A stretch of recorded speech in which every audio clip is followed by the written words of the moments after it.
Hi everyone, and welcome to my Facebook Live today where I talk about the heliotropic effect. But before I do that, I just wanted to show you where I am because it's pretty gorgeous.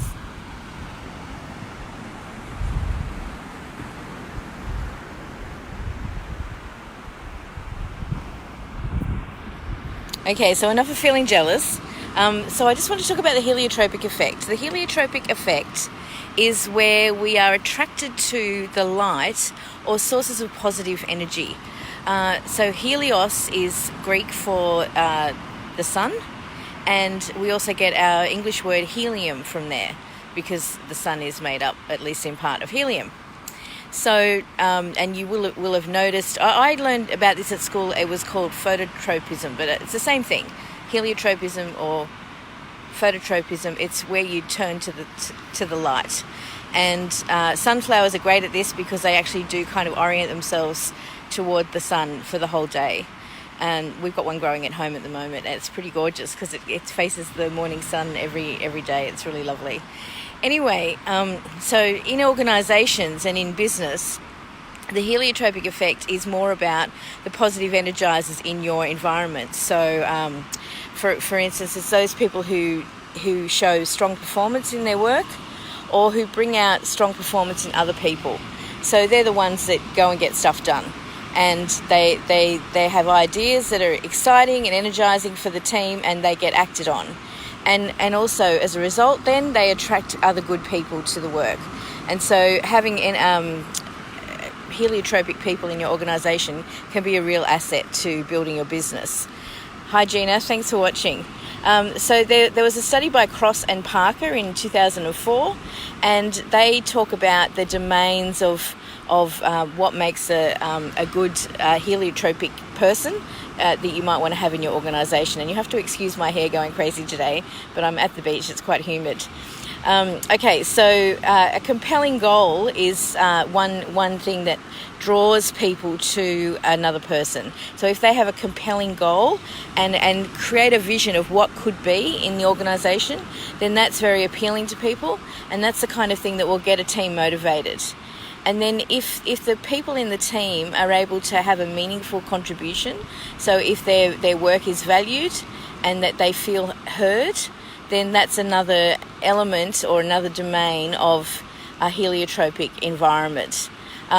Also engagement, so feeling that you're present in your work and that you're busy doing that work, and you almost enter a flow state while you're doing that work. That's also another good indicator of a heliotropic environment.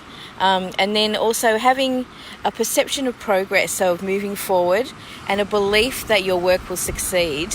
These are all elements of an environment that is a positive environment where work is pleasurable and the team functions well. So if you can attract people like that into your organisation, and once you've got them, make sure you value them. So I've worked in a few organisations where, unfortunately, even though they had people like that in the job, they weren't valued, and so it meant that people moved on because they just felt like they weren't able to effectively contribute and play to their strengths. And I'm all about strengths-based coaching, as you know, and so I really encourage people to find opportunities where they are able to play to their strengths. And I just wanted to quickly talk about my very first coaching experience. Hi Alison, thanks for watching. Oh, I can wave. I didn't even know I could do that. How cool. Okay, so when I first, one of my first experiences of this in coaching was when I was doing my Masters of Applied Positive Psychology. We had the opportunity to do a short coaching session, just like it was about 10 minutes long, and there was an observer, there was a client and the coach, and I was the coach, and I had a client who was one of my classmates, and there was someone watching. And I can't actually remember what her issue was that day, but she came to the session, to that little 10-minute session with an issue that she had to deal with. We followed a formula. Where I was just given a list of questions to ask. And so it was totally about the process on that day, and I didn't really know what I was doing because it was the first time I'd ever done any formal coaching. And amazingly, at the end of the conversation, her problem was resolved and her whole face lit up, And I wrote in my journal at the time, because I was keeping a journal in the course, I wrote in my journal that it was like a sunflower turning its face to the sun. And I just keep thinking of that every time I have a client who has that aha moment, who notices that something's shifted for them or they've noticed a change. That's the heliotropic effect, where you're attracting positive energy, that you're finding the way forward in a positive way. It's really powerful. And living systems like to go to where there's a life-giving force, whether it be the sun or warmth or whatever. So for instance, I've had cockroaches in the bottom of my toaster, right, because it's nice and warm there. So these life-giving forces, that's probably not a great example, but you get the idea. So life-giving forces are really attractive to us, and it's what they're the things that help us to flourish, to help us to grow, and to help us to thrive.